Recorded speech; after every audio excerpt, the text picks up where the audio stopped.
Halo guys, selamat kembali di Rupiah Rupiah. Udah lama kita nggak bahas ETH dan Ethereum, jadi kita akan membagikan sedikit komentar di sini. Kebetulan lagi ada yang bikin tweet artikel kemarin yang menarik juga, jadi kita akan simak pendapat dan analisis beberapa orang karena ini merupakan tragedi katanya.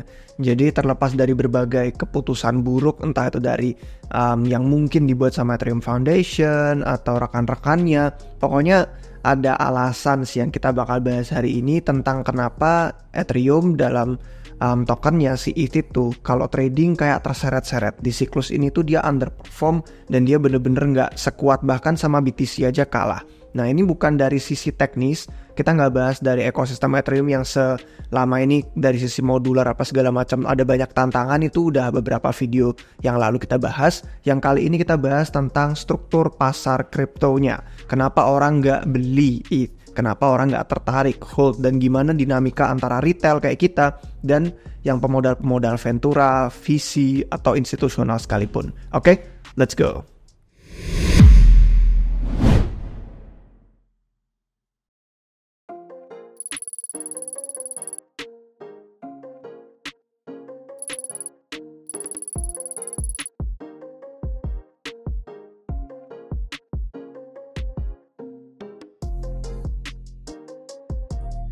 Oke guys, jadi disclaimer ya, untuk sebagian besar dari konten kita hari ini tuh benar-benar terinspirasi sama Zahir dari Split Capital, karena dia yang nulis tweetnya pas lagi weekend kemarin. Terus waktu saya baca-baca kayak, oh ini menarik nih, karena bener-bener yang ada di pikiran kami juga kayaknya itu deh yang bikin ETH underperform. Dan ini sebelum dia tulis tentang artikel ETH-nya, sebelumnya dia bahas tentang pasar kripto secara umum sih, lebih ke BTC-nya. Jadi dia omong katanya gerakan harga terakhir tuh kalau bikin bingung orang, itu karena kita sebenarnya masih ada di sikon pasar yang sama kayak sebelumnya. Jadi orang-orang yang native di kripto, native tuh kayak memang kita yang percaya kripto, stay di kripto, bukan cuma turis, itu nggak banyak ngapa-ngapain, dan seluruh pasar itu diseret sama arus ETF-nya Bitcoin. Jadi BTC ETF spotnya itu yang paling utama dan paling dapat inflow. Nah saat ini sebagian besar modal yang ada di kripto itu memang terisolasi. Jadi cuma beberapa sektor aja yang unggul.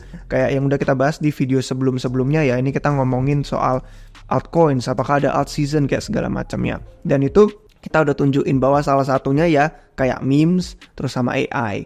Jadi sementara mayoritas modal yang lain itu masih nunggu, wait and see. Sedangkan orang yang udah punya posisi di sini itu kategori yang unggulnya. Dan memes itu jadi kayak black hole yang menyedot perhatian orang. Jadi attention tuh pada kesana. Cuman kalau dibandingin sama yang gede-gede BTC dan lain-lain, ya volume sama likuiditas memes itu receh. Jadi ukuran besar dikit aja yang masuk itu bisa menggerakkan harga, atau keluar bisa langsung rungkat. Jadi signifikan banget dalam waktu singkat. Dan gak heran, makanya kebanyakan hedge fund katanya yang junior-junior gitu pada ngabisin waktu mereka judi memes sambil nunggu waktu pilpres AS. Nah itu katanya si Zahir. Jadi sisa modal yang tidak parkir di memes dan tidak parkir di blue chip kayak Bitcoin, itu sebagian besarnya jadi konsentrasinya di mainan momentum aja. Misalkan lagi momentumnya sekarang SUI, ya udah pada ke SUI. Kalau lagi momentumnya ada AI kayak TAO, ya udah masuknya ke TAO, Big Tensor. Dan ada beberapa nama lainnya juga. Tapi entah apa yang bakal jadi pemicu besar momentum kita nanti, katanya sebaiknya lebih kita ngelihat ke Bitcoin, lihat ke BTC. Karena itu jadi kayak burung kenarinya di tambang batu bara. Istilahnya kalau orang-orang biasanya miners gitu kan ke tambang batu bara itu biasanya bawa burung kenari. Karena dia jadi tahu kalau misalkan ada gas beracun, itu burung kenarinya bakal mati duluan. Jadi itu kayak percobaan sebelum mereka akhirnya ikutan meninggal manusianya. Jadi kalau udah ada pertanda itu langsung keluar mereka dari tambang batu bara tersebut. Jadi istilahnya BTC itu kayak burung kenarinya untuk menilai apakah risiko di kripto itu sudah menyebar secara luas atau orang masih belum, wait and see, takut dan lain-lain. Nah sampai uang baru itu masuk ke kripto secara langsung tidak ada jalur selain BTC, itu kata dia. Nah kemudian baru udah dilanjut sama artikel yang dia tulis judulnya itu Saturday Tragedy.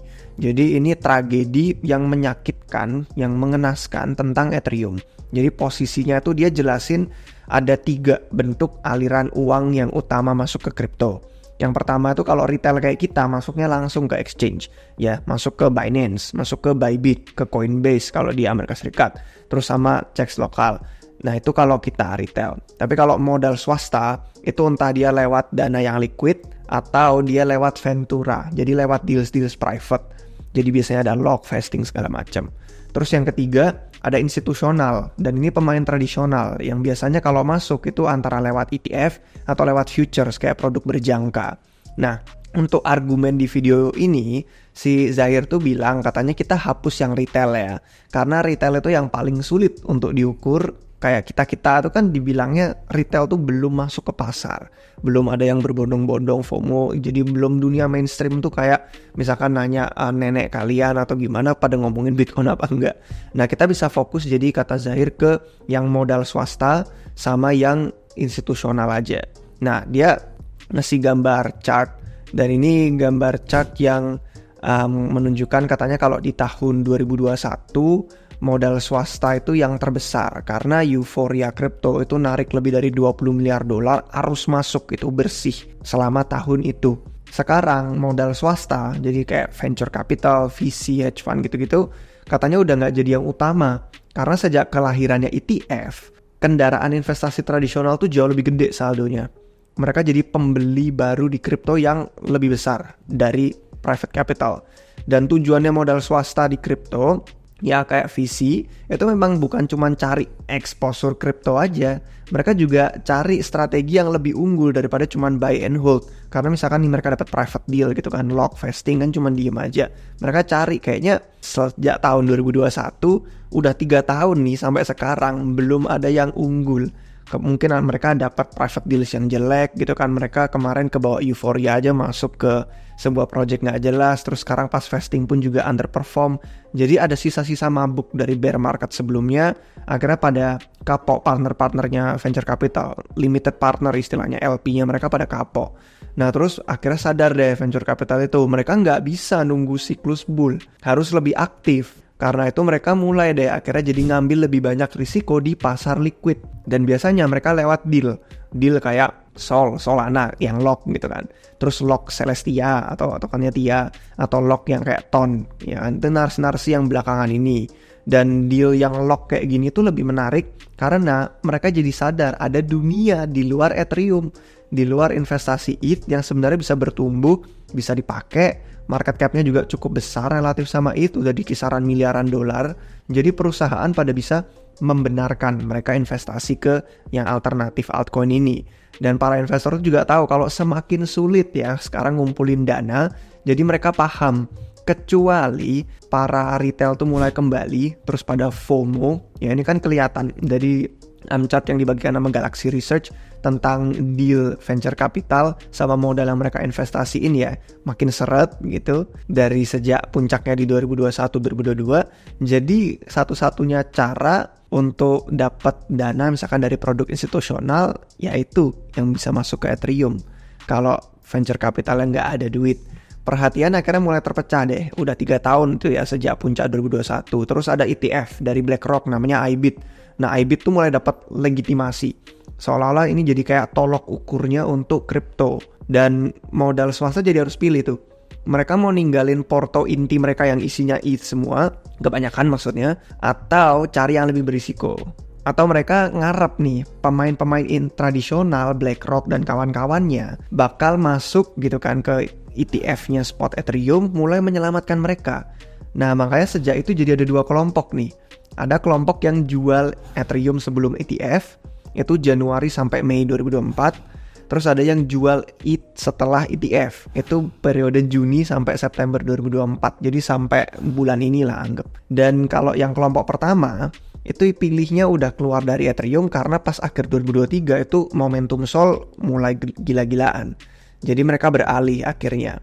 Itu yang jualan Ethereum sebelum ETF disetujui. Nah yang jual Ethereum setelah ETF-nya disetujui itu baru sadar, wah ternyata arus ETF-nya kering, gak populer, gak rame, gak sesukses yang produk ETF-nya Bitcoin. Jadi butuh lebih banyak duit, ya udahlah mereka jual ETH setelah melihat fakta itu untuk mereka menyadari kalau ternyata butuh lebih banyak dorongan untuk bisa mendukung harga ETH. Jadi sekarang kita udah nyambung nih ya, venture capital gitu kan, modal-modal swasta itu kewalahan, retail belum pada masuk. Berarti dari 3 tadi, yang 2 ini udah KO gitu kan untuk mendorong atau mendukung Ethereum. Sisa satu doang yang bisa mendukung Ethereum, siapa? Institusional. Nah sekarang kita lihat dari sisi institusional apakah mendukung gitu kan belakangan ini. Nah waktu ETF spot Ethereum masuk, harapannya tuh tinggi banget. Dan kayak produknya itu sukses melampaui target realistis yang dibayangkan sama investor dan ahli memang. Cuman penting untuk diingat kalau Bitcoin ETF spotnya itu kemarin jadi produk yang paling sukses dalam sejarah ETF. Jadi BTC yang tadinya kurang diminati tuh dalam portofolio ya, orang-orang kayak merasanya petrok itu untuk yang native crypto, tapi orang di luar crypto kayak Ponzi. Nah sekarang tuh Bitcoin jadi satu-satunya modal untuk yang uang-uang baru tuh masuk ke crypto. Dan institusional yang gede juga kan, kecepatannya rekor pula kalau ngomongin soal inflow-nya BTC. Cuman kenapa sisa pasar nggak ikutan? Karena ternyata yang inflow-nya untuk ETF Ethereum tuh sangat-sangat mengecewakan. Nggak seberhasil yang Bitcoin.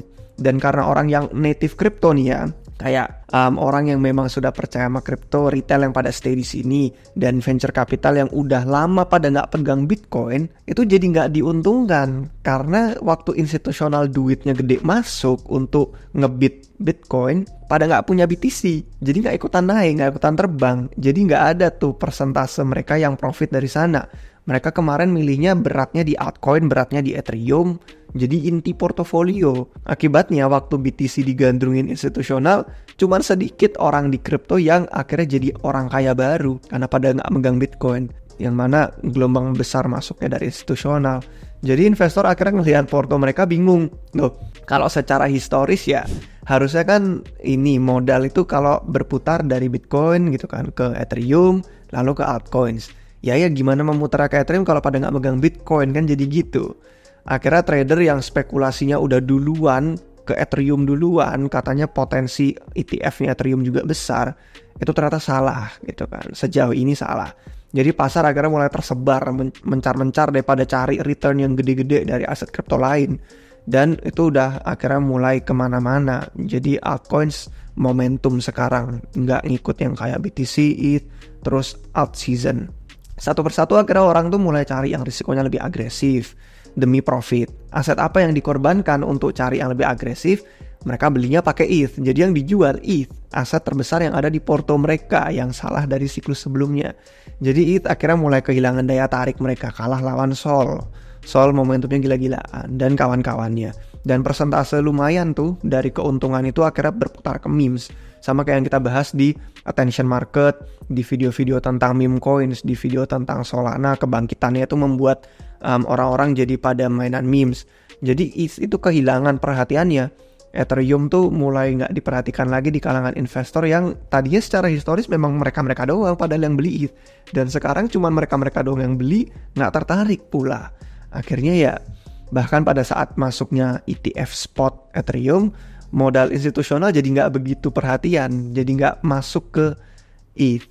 Dan akhirnya ya kalau seperti yang kalian lihat dari chart dari tadi kita tunjukin, kalau bandingin sama yang momentum-momentum gitu kan, kayak Sui, Tau, terus kayak Sol, bahkan BTC aja gitu kan unggul ya. Sedangkan Ethereum merungkat sendiri di bawah, kayak kalau kita lihat nih dalam 3 bulan terakhir dia minus hampir 30%. Jadi gimana nih harapannya ke tahun 2025? Apakah masih hold? Apakah udah nggak percaya lagi dengan ETH, main altcoin yang lain, cari yang lebih berisiko untuk return lebih? Mungkin kalian bisa komentar di bawah nih, karena ada persepsi orang yang berbeda-beda. Ada yang merasa ini justru sentimen terburuk. Biasanya, when there is blood on the street, itu saatnya kalian jadi serakah, jadi greedy. Karena semua orang nggak perhatian, semua orang berpaling, semua orang menganggap sentimennya buruk. Itukah jadi opportunity buying yang bagus?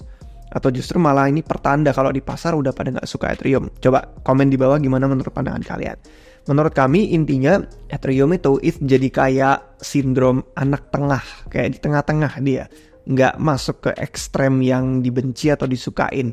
Jadi kayak yang pertama nih, aset ini nggak diminati investor institusional. Kalau dari sisi modal ventura atau venture capital, ini juga kehilangan daya tarik di circle-circle swasta kripto. Terus yang ketiga, dari kayak orang macam kita retail, itu belum terlihat masuk ke pasar untuk sampai ukurannya itu sebesar yang venture capital atau yang institusional. Jadi kalaupun ada, ya nggak bisa mendorong. Market cap-nya itu terlalu besar untuk didorong, sementara portofolio di kripto orang-orang juga pada masuk ke Sol, pada masuk ke TIA, ke Tau, ke Sui. Jadi ya terlalu gede untuk dorong ETH, kecuali fokusnya semua pada masuk di ETH. Sedangkan ini mencar nih. Jadi satu-satunya jalan keluar adalah memperluas jangkauan investor yang tertarik sama Ethereum. Tapi itu hanya terjadi di tingkat institusional untuk bisa menang dengan gelombang uang segede gitu. Jadi ya peluang terbaik ETH untuk comeback ya, kalau comeback is real, selain komunitas teknologinya nih ya lebih kompak lagi yang udah sering kita kritik di beberapa video terakhir, itu investor institusional harus mulai beli aset ini. Dalam beberapa bulan ke depan harus mulai ada inflow yang menarik untuk ETF spot Ethereum. Karena ingat, selain BTC, cuman ETH, aset kripto yang punya ETF spot. Nggak ada lagi bahkan yang kayak Sol, Sweetia, dan lain-lain di sini. Mungkin nanti tapi dalam jangka waktu yang kita bisa lihat, ya baru ada ETH selain BTC. Jadi mungkin ada harapan nih nanti ke depannya, ke tahun 2025, mungkin akhir tahun ini nggak tahu ya. Pokoknya dari Pilpres AS tuh banyak yang nungguin tuh, kepresidenannya Trump katanya. Terus ada perubahan arah mungkin, fokus intinya Ethereum Foundation jadi jelas nih, roadmapnya gimana biar bisa bersaing lawan kompetitor kayak Solana. Terus mungkin ada marketing dari BlackRock dan kawan-kawan yang pada promosiin ETF spot ETH untuk orang-orang di dunia tradisional. Jadi ada beberapa peluang sih, bukan berarti harapannya udah hilang, rungkat, udah deh hopeless banget ini ETH, enggak. Untuk perintis smart contract ini biasanya sentimen terburuk itu jadi bottom sebuah aset. Apakah itu bakal jadi kenyataan sekarang? Ya kita nggak tahu sih, cuman waktu aja yang punya jawabannya. Tahun 2025 mungkin bakal jadi sangat menarik karena jadi jawaban apakah Ethereum yang rungkat selama tahun 2024 ini bakal bangkit atau bakal makin terpuruk. Nah, gimana menurut kalian? Oke guys, sekian untuk video hari ini. Kalau misalkan ada yang pengen nonton lebih lanjut, kita udah bahas nih. Kalian bisa lihat di video dengan keyword siklus. Ini bahas tentang 4 musim siklus kripto. Secara historis gimana dan kenapa kok beda sekarang. Dan satu lagi yang bisa kalian lihat itu di video Republic DAO, waktu channel kami kena hack, itu sempat kita upload di sini. Yaitu Bitcoin, altcoins, mending serok kripto apa. Dan itu di situ kita jelasin betapa terpecah belah perhatian orang-orang di pasar kripto sekarang. Jadi mungkin semoga bisa menjawab pertanyaan kalian ya tentang yang khawatir soal ETH down only, apakah ada potensi dan harapan ke depannya. Oke guys, sampai jumpa di episode berikutnya. Cheers.